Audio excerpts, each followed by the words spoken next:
ពេលខ្លះអ្នកទាំងអស់គ្នាគិតថាចង់បានសុខភាពរឹងមាំតតែយើងធ្វើរឿងណាពិបាក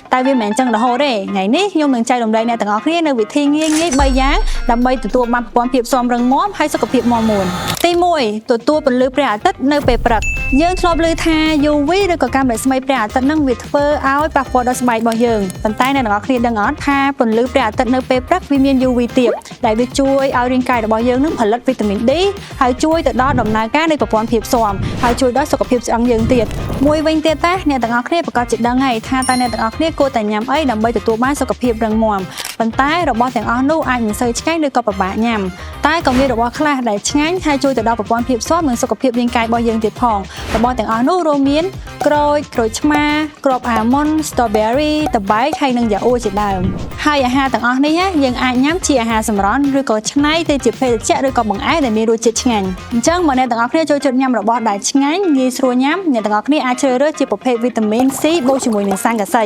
ដើម្បីជួយពង្រឹងប្រព័ន្ធភាពស៊ាំបានទ្វេដងហើយធ្វើឲ្យសុខភាពយើងរឹងមាំជាពិសេសវាអត់មានជាតិស្ករនៅក្នុងនឹងទេមួយវិញទៀតវាគឺជាប្រភេទវីតាមីន C ដែលរលាយនៅក្នុងទឹកដែលជួយឲ្យយើងញ៉ាំទឹកបានកាន់តែច្រើនជាងមុនហើយធ្វើឲ្យរាងកាយរបស់យើងនឹងប្រើប្រាស់វីតាមីន C បានកាន់តែប្រសើរឡើងគន្លឹះចុងក្រោយដកដង្ហើមតាមច្រមុះជាជាងការដកតាមមាត់ដោយសារច្រមុះរបស់យើងមានសមត្ថភាពចាប់យកនៅធូលីបាក់តេរីនិងភាគល្អិតតូចៗដែលជួយការពាររាងកាយរបស់យើងប៉ុន្តែមាត់អត់មានសមត្ថភាពបែបនេះទេដូច្នេះហើយប្រសិនបើអ្នកទាំងអស់គ្នាមានទម្លាប់ក្នុងការដកដង្ហើមតាមមាត់